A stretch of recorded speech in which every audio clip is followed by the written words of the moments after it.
Sekreto para mapakita mo kung sino ang sinayang niya. Yes. Well, actually, karamihan is palagi natin ito naririnig na sige, ipakita mo kung sino yung sinayang niya sa hiwalayan, di ba?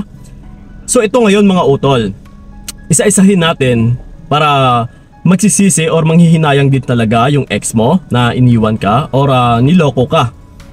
Let's say talaga or ipinagpalit ka man.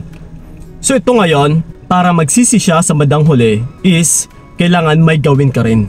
So ito ngayon mga utol, isa-isahin natin na yung una sa lahat ay magpaganda. Yes, of course. Kasi ito mapababae mapalalaki, minsan kasi una sa lahat, 'di ba, tumitingin tayo sa physical na anyo ng tao. So ngayon kung let's say nagkahiwalay nga kayo and then after 1 year is nakita ka niya or let's say sa social media man or in person na naging blooming ka. Yes, na naging pogi ka or naging maganda ka, nagbago na yung hairstyle mo. Yes. So ganun po utol, which is manghihinayang din talaga yung ex mo na uy, parang gumanda siya, parang pumogi siya, sayang naman. Yes, talagang magsisisi yung ex mo na iniwan ka or niloko ka. Okay? So yun po, and then ito, yung pangalawa natin is magpa-sexy. Okay, mapababae mapalalaki din syempre. Pareho lang din ito sa physical na anyo, na kung sa itsura mo is nagpaganda ka, is sa kabuuhang pagkatao sa panlabas na anyo mo, is kailangan mo ring baguhin. Na magpaganda ka ng iyong katawan, yes, mag-gym ka, and then in a way na manamit ka, kailangan is elegante din tignan. Hindi yung parang tambay ka, hindi yung parang judgemon ka, hindi yung parang yes, kagaya sa mga estudyante na mga dancers. Kailangan is maging professional ka tignan utol.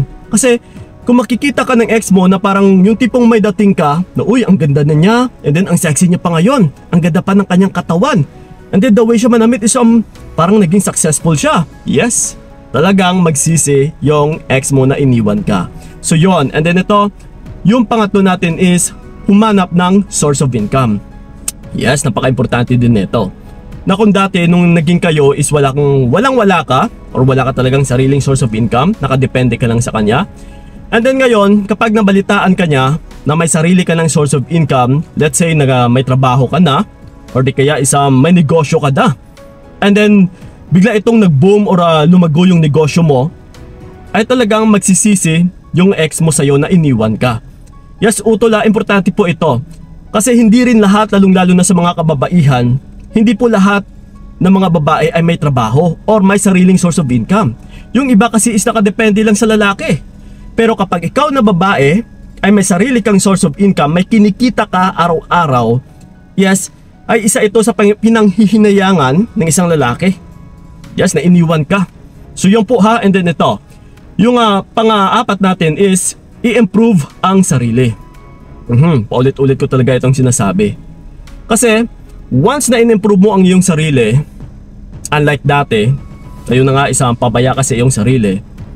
So ngayon, binago mo, maraming nagbago sa'yo. Yung panlabas mo na anyo, and then syempre yung panloob mo na rin na anyo.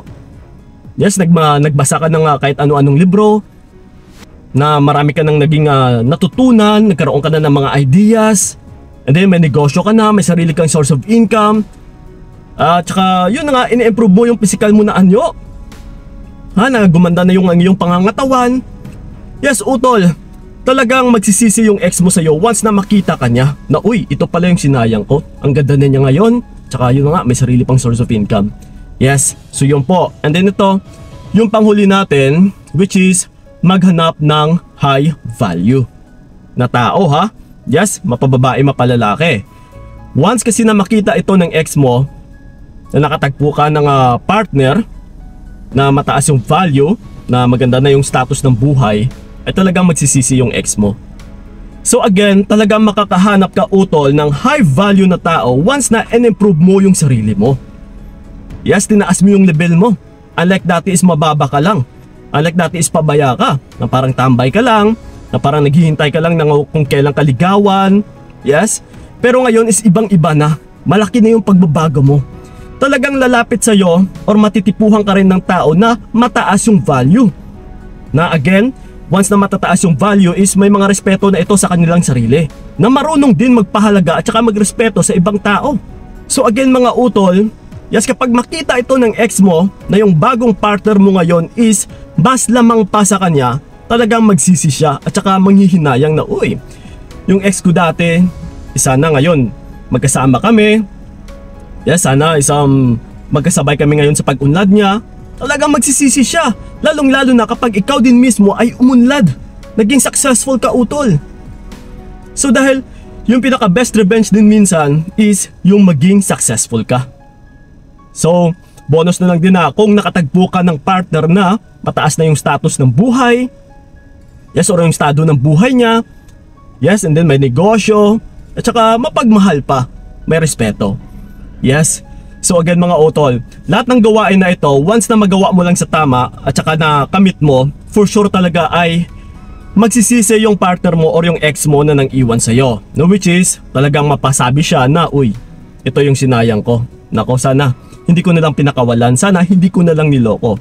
Talagang makakamit mo yung hustisya na ngiting tagumpay ka, or ikaw talaga yung nasa sayo yung huling halakhak once na magawa mo talaga yung bagay na ito. Okay?